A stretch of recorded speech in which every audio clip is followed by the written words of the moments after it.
right, now let's get talking about the details of those stories. Now, up until about 2 decades ago, being overweight or for men to have pot bellies was considered a sign of good living.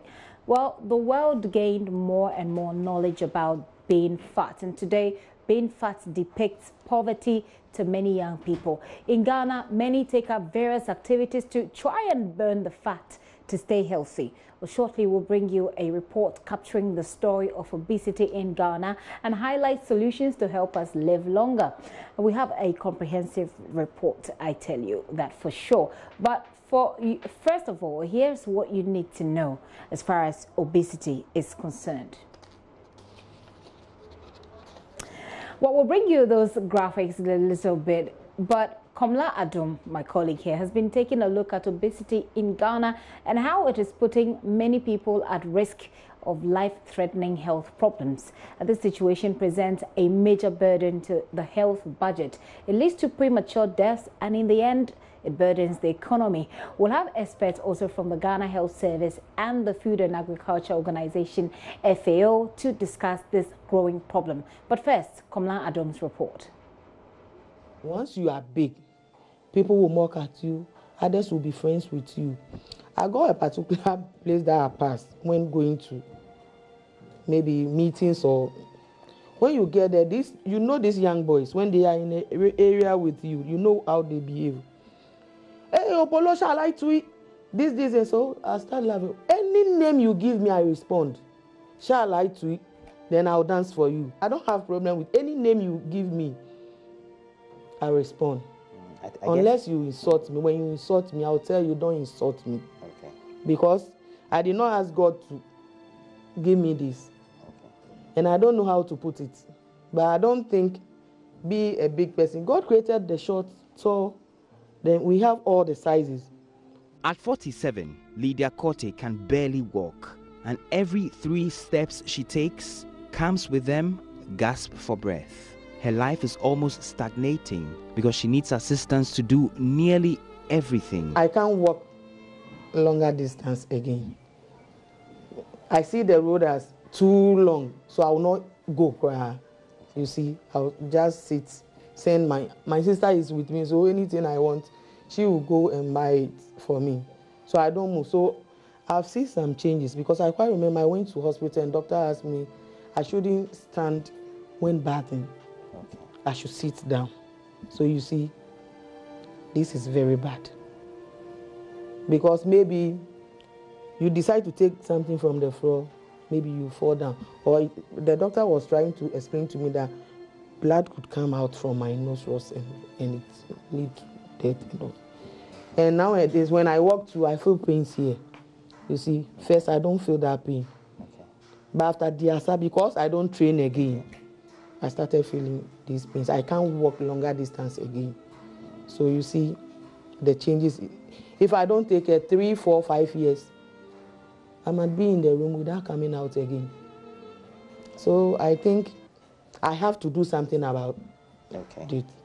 Lydia says she has forgotten how many kilograms she weighed the last time she checked 2 years ago. But the mother of 2 who sits with me for this conversation knows she's extremely obese. How has she been getting by? At first I was playing volleyball, but after giving birth I stopped sports because I realized when you go to training, after training I eat more.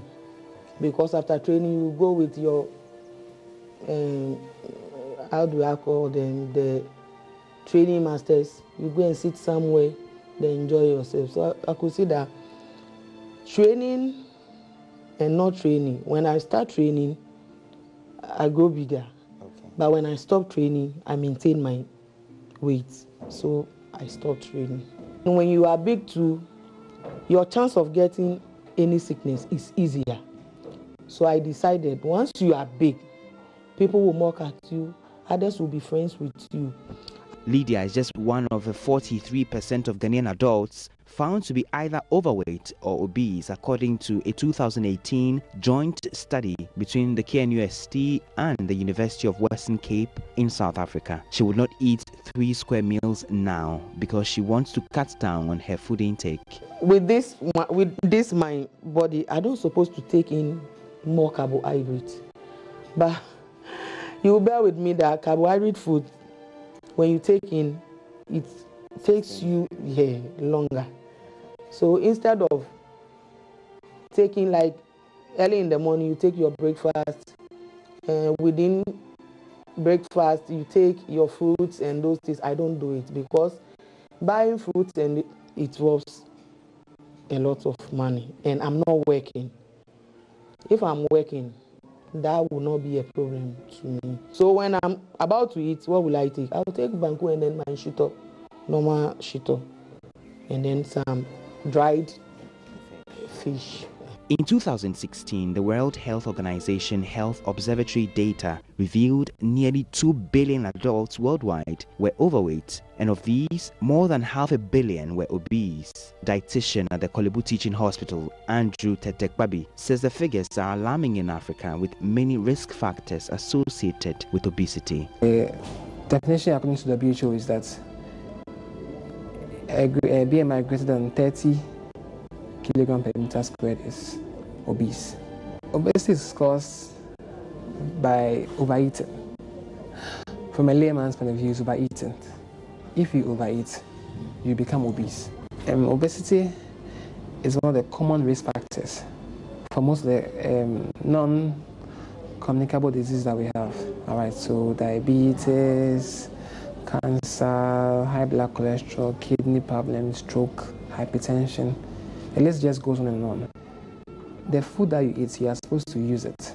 All right. So when we talk of using it, breathing, walking, singing, they are all activities. All right. Plus the other activities you do.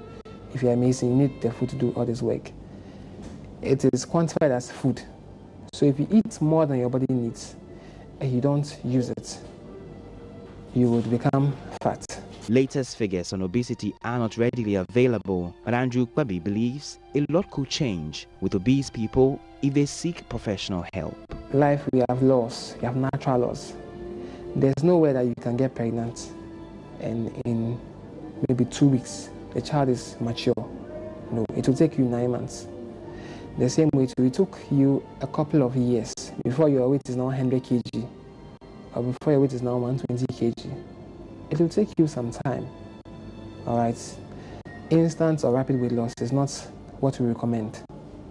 All right. If you want to lose weight, we take your time. You come and see a dietitian or fitness expert. We take our time and plan a special diet for you.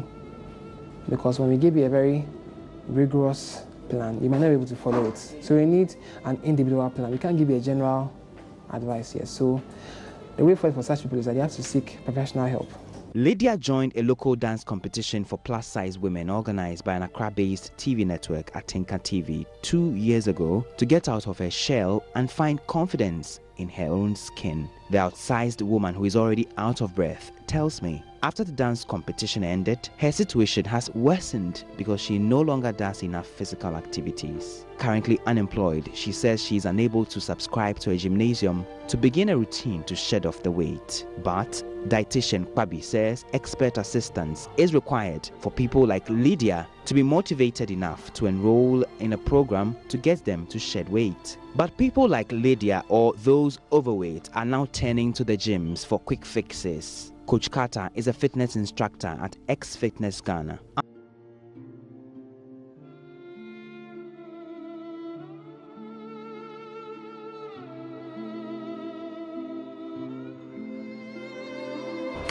Well, sincere apologies for that. We'll bring you that story subsequently.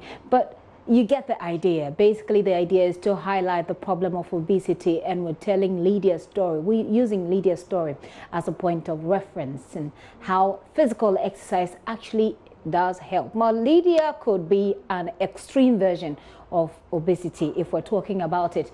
But all of us, one way or the other, are obese, because if you do check with your BMI and your height, you certainly would know whether or not you're obese. So there are also cost implications for countries with high obese population.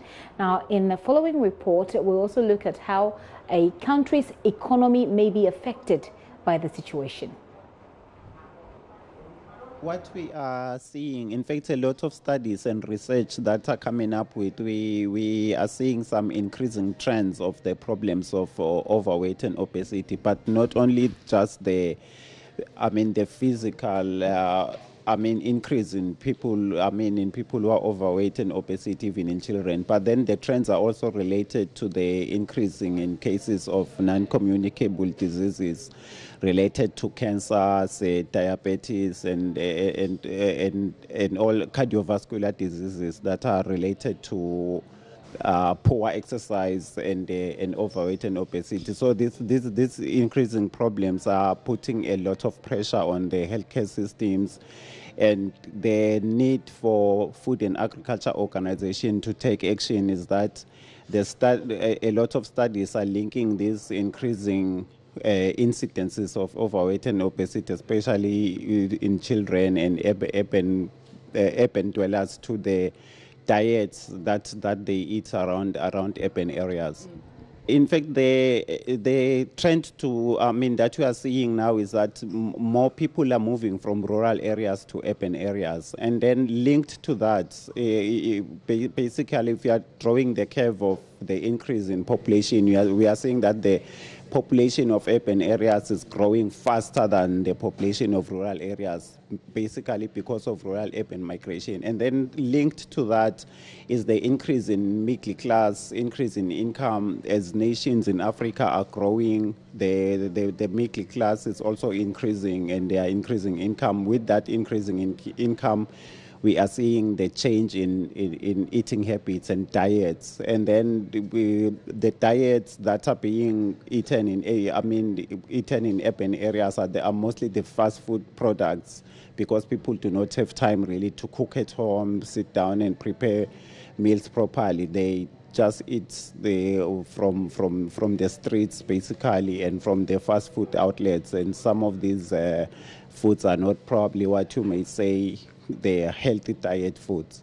We have to start looking at it not only as a health problem, not only as an agriculture problem, not only as an education problem, but as a problem of everyone. So if we are bringing together multiple stakeholders to address the problem, I think we can win it. Because, if education is doing their part, health is doing their part, the urban food systems, the legislations in urban areas are doing their part, and then the food systems, FAO, agriculture, and other organizations that are promoting healthy diets are doing their part, then we stand a very big chance of turning the emerging problem around, with stopping it at its track as it is enshrined in the African Nutrition Strategy of up to 2025.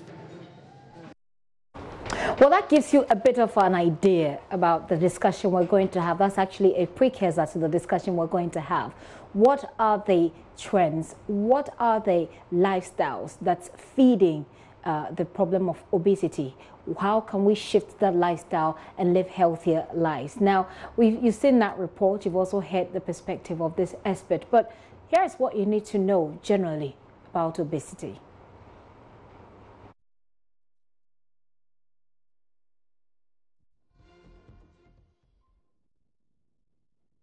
So this basically tells you about the kinds of health problems that are linked to being overweight or obese. Now, you are exposed to type 2 diabetes, high blood pressure,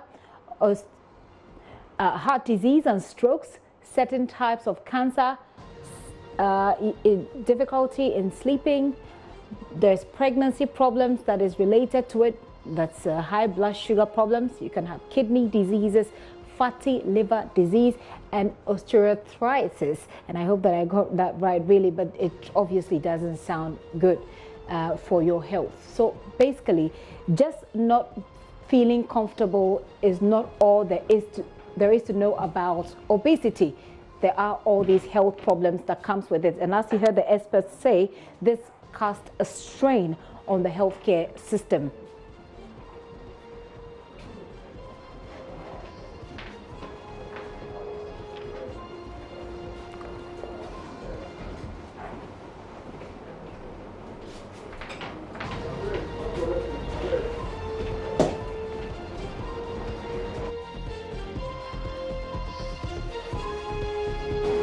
I'm going to take a very quick break, and when I return, I have some experts join me in the studio, so we'll have a bigger discussion about obesity.